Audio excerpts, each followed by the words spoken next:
민주당 공천이 벌써 다 끝났는데 끝난 게 아니더라고요. 아, 그렇죠. 예, 며칠 전에 강북을의 조수진 변호사, 네. 양두구육 변호사라고 해야 되나요? 예. 겉으로는 인권 변호사, 성범죄 피해자를 위해서 한다라고 했는데 돈은 블로그를 통해 가지고 어떻게 하면 성범죄 가해자들을 풀어줄 수 있느냐 이런 얘기를 형량을 가해줄 수 있느냐 것이죠. 예. 그게 밝혀지니까 스스로 지금 그 옷을 벗었고 지금 또 세종갑의 이영선 변호사 이것도 변호사입니다.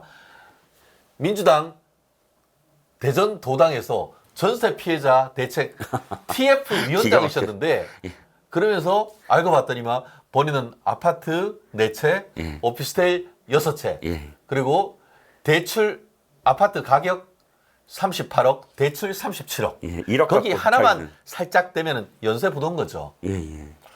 결국 앞에서 얘기하는 말과 뒤로 챙기는 것이 너무나 다른 그렇죠. 이런 전형적인 조국스러운 사람들이 지속적으로 나오고 있고 그거에 대해서 세종갑에 대해서 민주당에서 공천 취소했는 이 사태 도대체 어떻게 봐야 되죠? 아니 대표적인 정말 위선입니다. 말씀하셨듯이 이영선이라는 자는 1호 법안을 뭘로 낸다고 자랑한지 아세요? 자기가 뭐였죠? 국회의원 되면 1호 법안을 전세 사기 특별법을 개정하겠다. 그래서 선구제 후회수 전세 사기 피해자들을 보호해주겠다. 자기가 사건 나도 자기가 피해 안 보겠다는 거겠네. 아, 그렇지. 국가에서 네. 다 지원하고 네, 자기는 돈 자기 안 갚아도 처벌 안 되니까. 그렇죠, 그렇죠. 오, 야, 정말 이래 그렇게 정말 기쁜 뜻이. 절묘하다. 아, 예. 그렇게 기쁜 뜻이. 예. 한 지역들을 보니까 대표적인 전세 사기 피해자들이 많은 곳이에요. 화성, 동탄, 구리 이 사람들이 지금 투기한 곳들이요. 구리, 인천, 부천 쪽, 뭐 부천, 맞아요. 계양, 뭐 이분이 예. 고향이 대전인데 이분에 사는 걸 봤더니만 전국구요. 대전 전국구야. 세종, 고양, 동탄, 고양, 수원, 일산, 수원, 대구도 대구, 있어요. 구리. 이야, 이 어마어마합니다. 이 정도면은 거의 부동산 투기 전문가 수준인 것이죠. 국내 곳곳에서 동시다발적으로 아파트나 오피스텔을 매매한 건 전문꾼이에요. 예. 그렇죠. 그게 다 드러났어요. 그리고 그런 지역도 보면 단기간에 급등하고 하는 그런 지역이었던 것 같아요. 그렇습니다. 그런데 이자 얘기는 어쨌든 끝났으니까 내렸으니까 그만하라는 사람들도 있지만 그렇지 않습니다. 왜냐하면 줄줄이 이게 또 있다는 거 아닙니까? 당일은 바꿔야 돼요. 더불어민주당이 아니라 더불어 갭투자당이야. 제가 그거와 관련해서 제가 꼭 드리는 얘기가 있는데요. 예. 아마 이어서 말씀하시겠지만 네네. 이게 무슨 당입니까?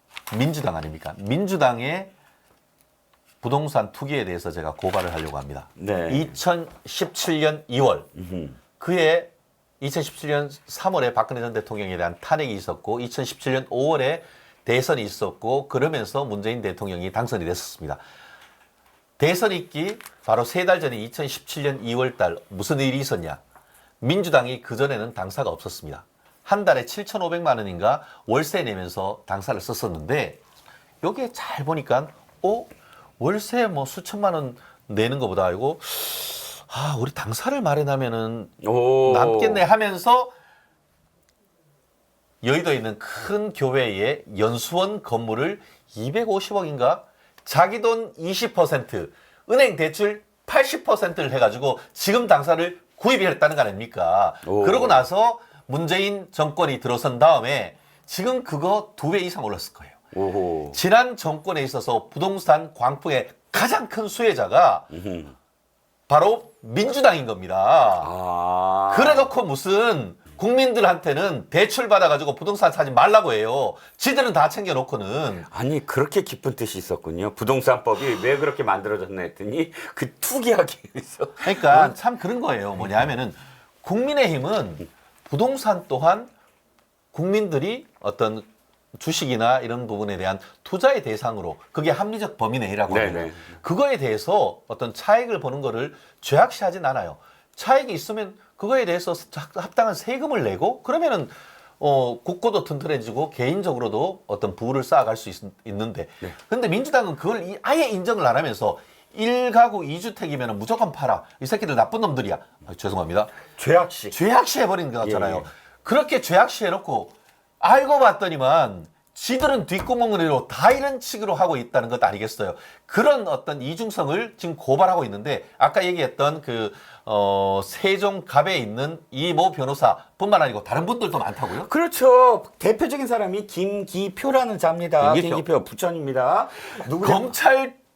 검찰에 그리고 특수부 출신의 예. 문재인의 이게 비서관 출신, 법무비서관 출신 아닙니까? 아니, 아까 그 여성 인권 운운하면서 여성 가점을 받고 지금 후보가 되려는 조수진이 사실은 여성 인권을 침해하는 가해자 남성 편에 서서 이주인격이라고 했잖아요. 예. 똑같습니다. 김기표도 마찬가지입니다. 반부패 문제 비서관. 때 반부패 비서관이었습니다. 그런데 그 당시에 이미 드러났지요. 90억이 넘는 부동산을 갖고 있었어요. 그런데 그 중에서 56억을 다 빚으로 해서 투자를 한 겁니다. 더 정확하게는 그 안에 마곡동 상가 두 채예요. 이게 65억이에요. 이 65억과 관련돼서 56억의 빚을 지고 그 다음에 이 65억짜리 상가를 산 겁니다. 자기 돈 8억 몇천만 원 들어간 거예요. 그리고 60억짜리 지금 상가 두 채를 가졌습니다. 이게 당시에 얼만큼 폭탄이었는지 당시 민주당 정권은 그랬잖아요. 지금 했던 얘기처럼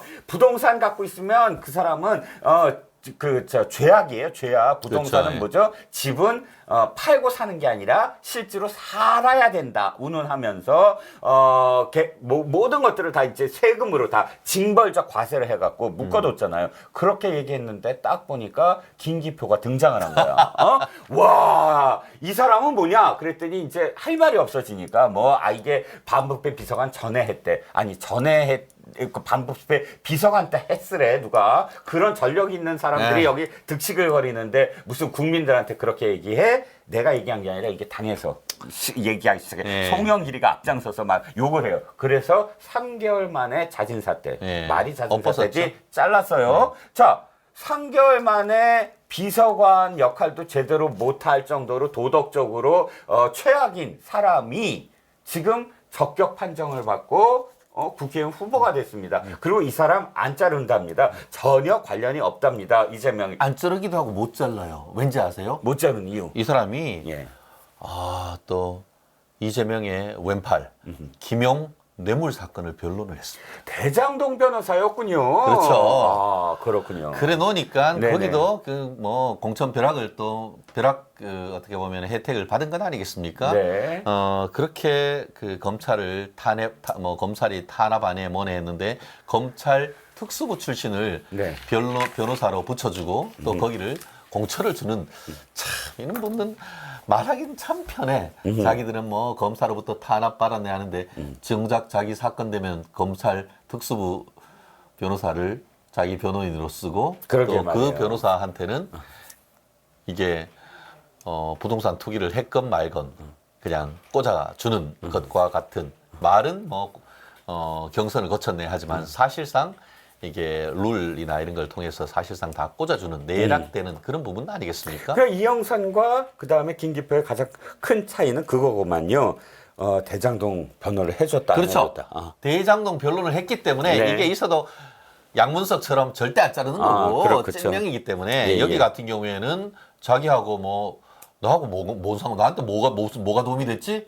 이러면서 그냥 바로 자른다라고 해석해도 크게 틀리진 않을 것 같은데요. 시간이 다 돼가는데 한 사람이 더 있죠. 이상식 용인가 개투자가는 아닙니다. 그런데 아주 석연찮은 부분이 있어요. 뭐냐면 21대 총선에도 이 사람이 나왔고 이번에도 나왔는데 그때 재산이 부인 재산입니다. 10억이었는데 지금 14억이었어요, 배우자가. 근데 지금 63억입니다. 로또 당첨됐습니까? 우와, 1년에 10억 이상 올라요.